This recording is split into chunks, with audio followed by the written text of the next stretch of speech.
माता दी दोस्तों नमस्कार। हमारी कथा कहानी चैनल में आपका स्वागत है। पितृपक्ष का समय चल रहा है तो आइए जानते हैं कि क्यों पितृपक्ष में कौवे को भोजन कराया जाता है और इसका क्या महत्व है। पूरी कथा जानने के लिए हमारे चैनल पर बने रहें और अगर हमारे चैनल को सब्सक्राइब नहीं किया है तो सब्सक्राइब ज़रूर कर लें। हिंदू धर्म में पितृपक्ष का विशेष महत्व होता है।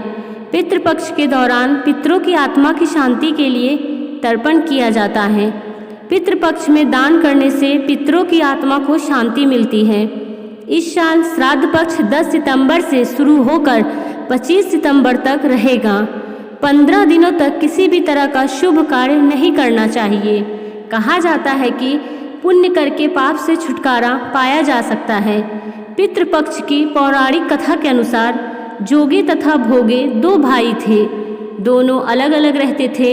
जोगे धनी था और भोगे निर्धन, पर दोनों भाई में बहुत प्रेम था। परंतु जोगे की पत्नी को धन का बहुत अभिमान था, किंतु भोगे की पत्नी बहुत ही सरल हृदय वाली थी।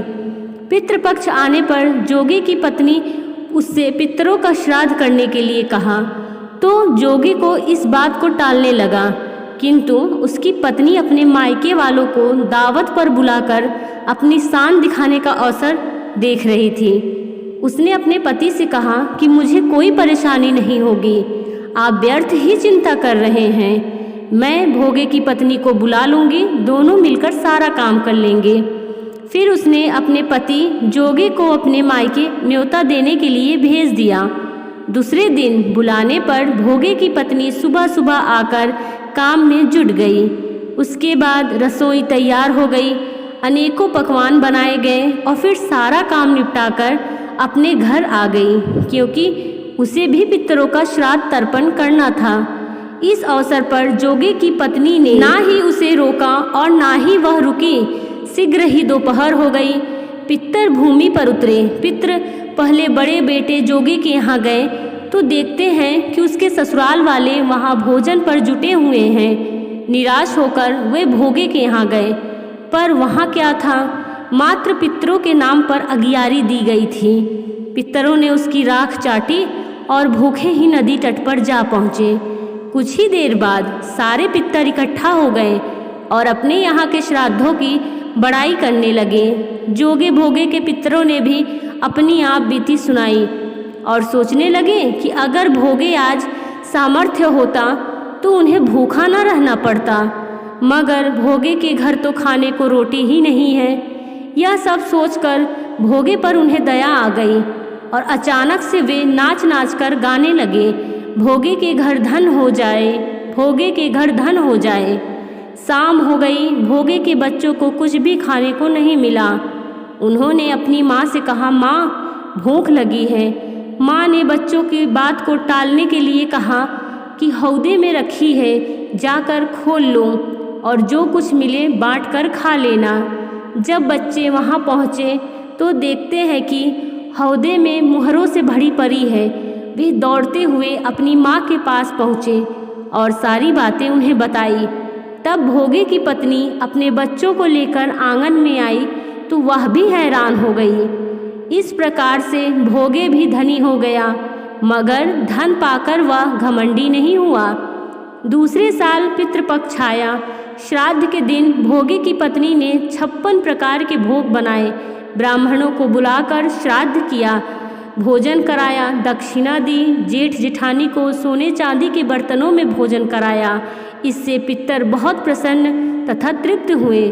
शास्त्रों में कहा गया है कि श्राद्ध से तृप्त होकर पितृ ऋण समस्त कामनाओं की तृप्ति करते हैं। कहते हैं कि ब्राह्मण ही वह सेतु हैं जिनके द्वारा पितरों को श्राद्ध प्राप्त होता है।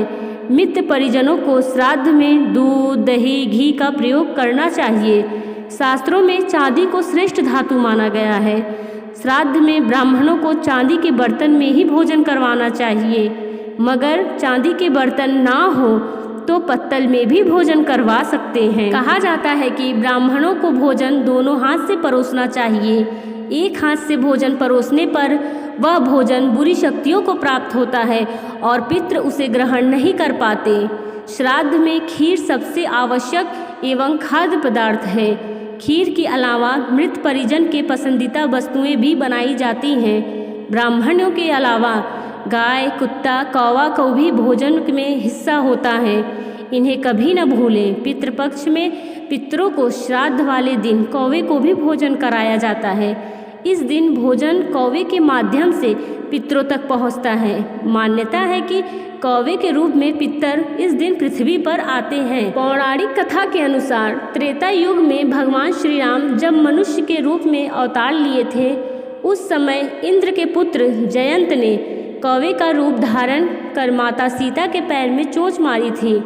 तब भगवान श्री राम ने तिनके का बाण चलाकर जयंत की एक आंखें फोड़ दी।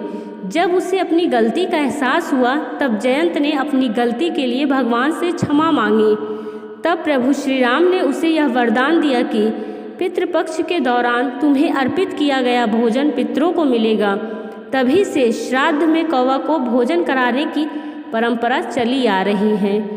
यही कारण है कि श्राद्ध में कौवे को सबसे पहले भोजन कराया जाता है और कहा जाता है कि श्राद्ध में कौवों को सबसे पहले भोजन नहीं कराने से श्राद्ध का फल और पुण्य नहीं प्राप्त होता और ना ही हमारे पितर तृप्त होते हैं।